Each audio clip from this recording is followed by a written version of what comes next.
Les amis, je suis trop heureuse de vous retrouver pour un nouvel épisode du podcast. Cette fois-ci, on va refaire une session questions-réponses. Je sais que ça vous a beaucoup plu la dernière fois, donc c'est parti, on y go. Ok, on va commencer avec une question qui touche le syndrome de l'imposteur. Il y a quelqu'un qui m'a demandé, une personne veut un coaching, mais j'ai constamment peur de ne pas être à la hauteur. Est-ce qu'il y a une solution ?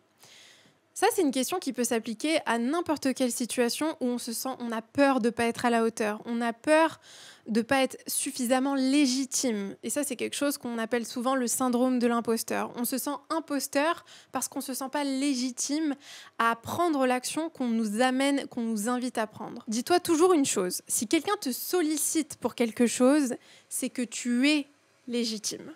Autrement, la personne ne te solliciterait pas. Ça, c'est le premier point. Le deuxième point, c'est que le syndrome de l'imposteur, il vient souvent avec un grand perfectionnisme. Quand on est très perfectionniste, on va très souvent souffrir du syndrome de l'imposteur. Pourquoi ? Parce qu'on considère que si tout n'est pas parfait, si toutes les conditions ne sont pas parfaitement réunies, on est un imposteur.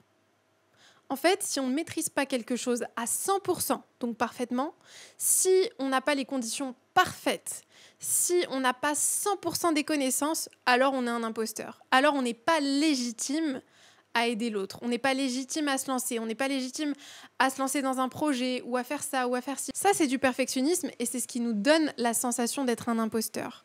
Quand tu te rends compte que le simple fait d'être passionné par ce que tu es en train d'entreprendre te rend légitime, tu arrêtes de te sentir comme un imposteur. Tu comprends que tout le monde commence quelque part. Il y a quelque chose que j'ai remarqué et dont on parle très très peu, bizarrement, c'est qu'on ne s'autorise pas assez à être débutant dans quelque chose de nouveau.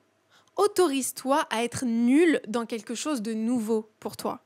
Autorise-toi à être médiocre au début. Si tu ne t'autorises pas à être médiocre au début, tu n'avanceras jamais, tu ne progresseras jamais. Et tu n'iras jamais vers cette excellence vers laquelle tu veux tendre. Si tu veux aller vers l'excellence, il faut que tu t'autorises à commencer à être nul. À un moment donné, tu ne peux pas partir de zéro et aller à l'excellence directe. Ça n'existe pas. Quand tu vas t'autoriser à être nul, tu te donnes l'espace et le temps d'échouer suffisamment pour devenir excellent. Tu ne peux pas devenir excellent sans passer par cette étape. Donc ça aussi, c'est un troisième point du syndrome de l'imposteur que je veux vraiment partager avec vous, c'est autorise-toi à te sentir nul au début. Autorise-toi à démarrer, à débuter, à faire de ton mieux. Autorise-toi à avoir des échecs, des erreurs, des difficultés. Mais à force de réessayer, tu vas y arriver. Il y a 2 ans, quand j'ai commencé sur TikTok, je postais 3, 4, 5, 6 fois par jour. Et je me sentais complètement en imposture. J'étais complètement un imposteur pour moi. Je n'étais pas légitime à être sur cette plateforme. Ce que j'avais à dire n'était pas encore suffisamment bien dit, assez intéressant, etc. La seule chose qui m'a aidée à tenir, c'est de me dire, à force de répéter tous les jours, de rien lâcher, d'améliorer ton art, d'améliorer ta capacité à communiquer, à te positionner devant la caméra, à interagir, à avoir une meilleure énergie avec ton public, tu vas y arriver. À un moment donné, tu vas te sentir légitime. Et aujourd'hui, je me sens légitime à prendre la parole devant la caméra, à prendre de l'espace, à prendre de la place. Mais ça a pris du temps et ça m'a demandé d'échouer suffisamment, de m'autoriser à échouer suffisamment pour que j'arrive au stade où je me sente légitime. Donc, n'attends pas de te sentir légitime pour agir. Agis pour te sentir légitime. Ça, c'est une clé qui va changer ta vie. N'attends pas de te sentir légitime. Agis, c'est en agissant, c'est en prenant des actions tous les jours, même quand tu ne te sens pas légitime, que tu vas construire ce muscle et que tu vas commencer à envoyer des signaux à ton cerveau, des preuves que tu es légitime, que tu tiens ta parole, que tu es là, que tu prends ta place. Et ton cerveau va commencer petit à petit à déconstruire ses croyances, les croyances qui te disaient que non, tu es un imposteur, que tu ne devrais pas te lancer, que c'est pas ta place, que tout ça. Tout ça, petit à petit, va prendre de moins en moins d'espace en toi. Et tu vas petit à petit reconstruire ton estime et ta confiance en toi. Mais ça demande de la discipline et de la constance. Il n'y a pas de secret avec la confiance en soi, c'est simple. Ça demande de la constance et de la discipline. La constance, c'est tu te disciplines à prendre les mêmes actions tous les jours sur le temps. T'as vraiment une vision long-termiste. T'es pas là à penser à dans 2 semaines. Tu penses dans 1 an, 3 ans, 5 ans, 10 ans, 20 ans. Tu réfléchis sur le long terme. Et c'est comme ça, en réfléchissant sur le long terme, que tu te donnes le temps et l'espace d'échouer. Il n'y a pas de secret. T'imagines la pression que c'est de te dire il faut que je réussisse tout de suite. Tout de suite, là, il faut que je réussisse. Il faut que ce soit parfait tout de suite. Là, il faut que je maîtrise tout. Il faut que tout soit en place. Mais tu vas rien faire. Tu vas être paralysé par la peur. Il faut que rien du tout. Il faut que tu t'autorises à être nul au début. Mais il faut que tu prennes des actions quand même. J'espère que ça t'a aidé. On va passer à une question suivante. Ok, on m'a demandé comment fais-tu pour faire tout ça sans faire de burn-out. En fait, pour moi, le secret pour réussir à faire beaucoup de choses dans sa vie sans faire de burn-out, c'est déjà dans un premier temps de comprendre comment le burn-out arrive. Parce qu'une des plus grandes erreurs de conception qu'on a sur le burn-out, c'est qu'on pense que c'est simplement une surcharge de travail. On croit que c'est juste une surcharge de travail. Mais les études ont démontré que le burn-out, c'est avant tout, dans un premier temps, le sentiment de ne plus contribuer au groupe. Et dans un second temps, le sentiment de ne plus évoluer individuellement. Quant à ces 2 éléments-là, combinés avec une surcharge de travail, tu fais un burn-out. Par contre, quand tu as un sentiment profond de contribuer et que tu te sens évoluer, la surcharge de travail devient beaucoup plus facile à appréhender, entre guillemets. Tu vas recevoir cette charge de travail les bras ouverts, tu vas avoir envie, tu vas avoir une excitation à te lever le matin et à faire des choses parce que tu sais que tu contribues et tu te sens évoluer. C'est pour ça qu'honnêtement, je pense que je me suis jamais sentie aussi heureuse et épanouie parce que je fais ce que j'aime, je fais ce que je me suis toujours sentie appelée à faire. Et c'est aussi pour ça que je parle aussi souvent de mon parcours, de ce que j'ai fait avec TikTok, etc. Parce que j'ai envie de vous montrer, j'ai envie vraiment de vous montrer que c'est possible de se lancer, c'est possible de vivre de sa passion. Moi, avant, je pensais que c'était un mythe de se réveiller le matin avec joie, avec excitation pour la journée et d'aimer son travail. Je pensais que c'était un rêve qu'on nous vendait. Mais je le vis tous les jours aujourd'hui. Alors, il y a des moments difficiles et il y a des moments où je suis tellement stressée, où je suis angoissée, j'ai peur parce que quand on est indépendant, ça fait peur. On ne sait pas si on va réussir à payer nos factures, on ne sait pas si on va réussir à scaler notre business, si on va réussir à faire marcher nos formations, nos coachings, etc. Mais quand on sait qu'on fait les choses avec le cœur, quand on sait qu'on fait les choses avec amour, avec conviction et qu'on les fait sincèrement, on a une confiance qui est inébranlable. Cette confiance, elle ne peut pas être touchée.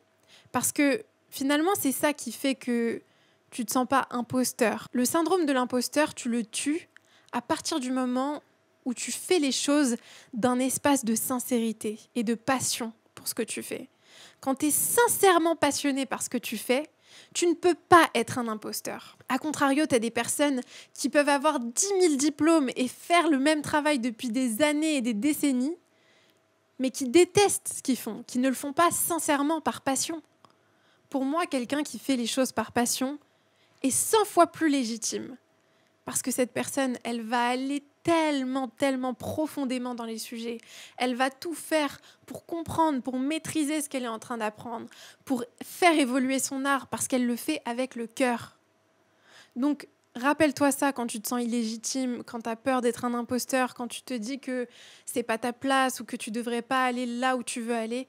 Vas-y parce que tu as envie d'y être, parce que c'est sincère, parce que ça vient du cœur. J'espère que ça a répondu à ta question. Ça va vraiment un peu avec ce syndrome de l'imposteur, qui c'est un gros sujet, je trouve, sur lequel je pense que je ferai tout un podcast. Dites-moi d'ailleurs si vous voulez que je fasse tout un podcast là-dessus, parce que je trouve que c'est vraiment intéressant comme sujet. J'ai appris que des gens parlaient en mal sur ma vie perso à mon travail.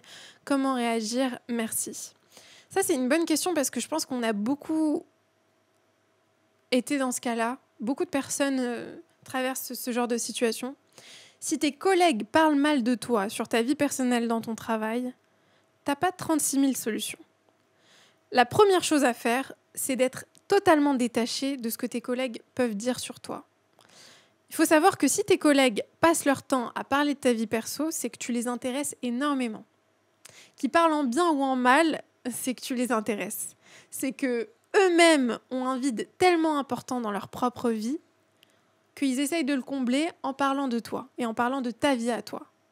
Je peux t'assurer que les gens qui parlent mal de toi, c'est des gens qui ont un gros fond de jalousie, un gros fond d'envie envers toi. C'est quelque chose dont on ne se rend pas compte et on n'aime pas dire ça. On n'aime pas dire « Oh, les gens sont jaloux de moi », on pense que c'est prétentieux.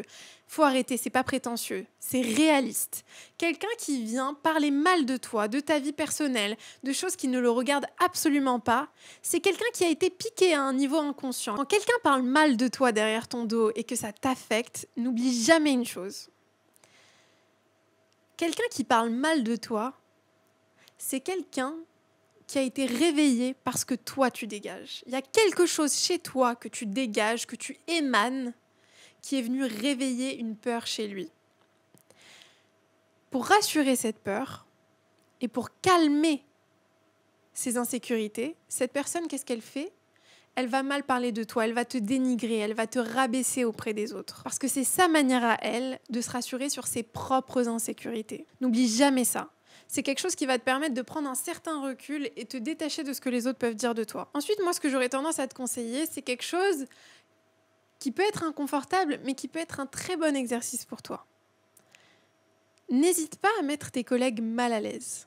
Les gens se permettent des choses quand ils sont sûrs et certains que toi, tu leur permets. Si tu veux éviter que les gens se permettent de prendre leurs aises et de te traiter d'une manière qui ne te convient pas, montre-leur, mets-les mal à l'aise. N'hésite pas à les mettre mal à l'aise. Ça ne veut pas dire que tu te rabaisses et que tu leur montres que ça t'a affecté, pas du tout. Mais n'hésite pas, très confortablement, bien ancré dans ta chaise, à les mettre mal à l'aise. Regarde-les avec un grand sourire et rigole. Dis-leur, je vois que ma vie, elle vous intéresse énormément. Alors c'est quoi les potins sur moi aujourd'hui ? T'as rien à craindre de qui que ce soit. C'est les gens qui vont commencer à te craindre. Pourquoi ? Parce que qui va oser parler comme ça ? Qui va oser prendre de la place ? Mets-les mal à l'aise. Ne leur donne pas le confort d'être trop à l'aise devant toi. J'espère que le podcast vous a plu, les amis. C'était un format assez court. Dites-moi si ça vous plaît. Dites-moi si vous voulez plus de podcasts comme ça. Là, je suis assez contente parce qu'on a beaucoup touché le monde professionnel aujourd'hui.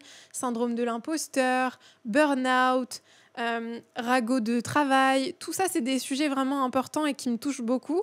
Donc, si vous voulez qu'on fasse d'autres podcasts sur ces sujets, mettez-le moi en commentaire, envoyez-moi des messages sur Instagram. J'adore avoir vos retours sur le podcast. Et si vous pouvez prendre le temps de noter le podcast sur Apple Podcast ou Spotify, je vous en serai tellement reconnaissante. Je vous envoie plein d'amour.